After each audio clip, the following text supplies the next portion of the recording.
When Mexico sends its people, they're not sending their best. They're not sending you. They're not sending you. They're sending people that have lots of problems, and they're bringing those problems with us. They're bringing drugs, they're bringing crime, they're rapists. Immigration has been going on for many years. People are crossing the border for a better life. But now, President Donald Trump is taking these possibilities away. He has made common stereotyping the Hispanic community. He has put fear in the minds of many immigrants across the nation. But don't take it from me. Take it from one of the 11 million immigrants living in the United States. Hi, my name is Juliana Lopez. I'm 17 years old. I enjoy watching documentaries, stand-up comedy. I love viewing art. And I've been living in the United States for 12 years because I'm a Mexican immigrant. Like many, she has a story to tell. And to tell it, she brought me to Placito Olvera, the oldest part of downtown Los Angeles. It forms part of El Pueblo de Los Angeles, which was once named the heart of Mexican farming and community life in the area.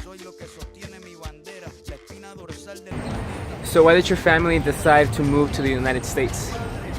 My father was actually the first one who moved to the United States. He moved when I was around 2 years old. He came to the United States in the search of a job that could pay him more than he could ever earn in Mexico. And when I was around 4, my mom decided to follow him because she felt like it was important for me to have a father in my life. Donald Trump has pledged to remove all illegal immigrants with criminal records, but unfortunately, he has not kept his word. In his first 100 days in office, there have been 41,318 immigration arrests. 10,845 of those arrests had no criminal records, like this father who was taken away from his family.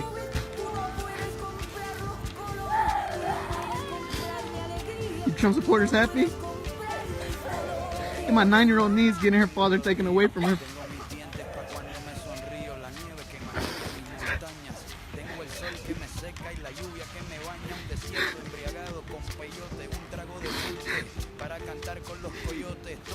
God knows how long it'll be. Donald Trump also states that this has to happen. But here's a scenario, okay? Illegal immigrant mother and father living in Los Angeles. 2 children who are American citizens born here. If you're president, do you order authorities to take that family into custody? We have no choice. I'm sorry, Bill. We have to bring them out. You said it, they're illegal immigrants. They're not supposed to be here. Many young illegal immigrants, 750,000 to be exact, are protected from this threat. But Trump's administration has found a way to make this protection invalid. Why are you not a dreamer? Initially, it was a financial problem where we couldn't afford the DACA application. But now it's a Donald Trump issue where we feel like if we were to apply, we were to put time and money and effort into it, it would all be wasted. And explain what DACA is. DACA is the Deferred Action for Childhood Arrivals, and it gives the people who apply for it and get accepted a work permit, so they can work.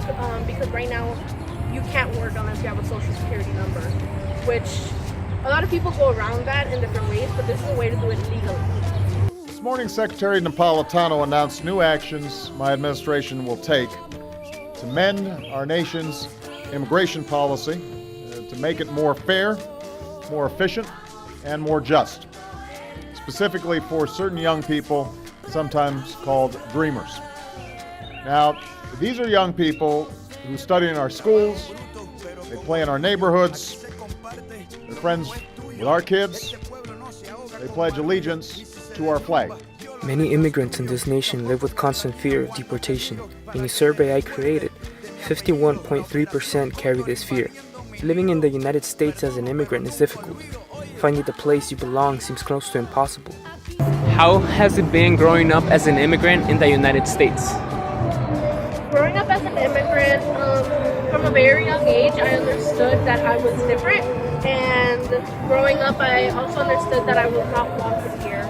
My father lost his job because he was an immigrant, and both my parents work jobs that they don't want to work, pretty much. They're not treated correctly. often it feels like I'm not part of the country, even though I've been raised here and I consider myself to be like culturally American, Mexican American, you know? Like I was born here, but it still feels like I've never been a part of this country. But because I grew up away from Mexico, I'm also not part of that country. But many refuse to accept the actions of Trump's administration. They protest in hopes of creating a fair change.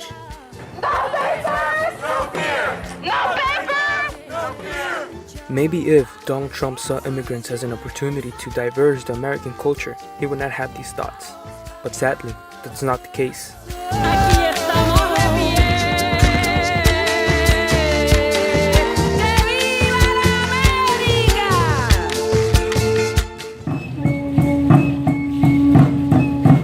But it's our job to keep our culture alive. It's our job not to fall.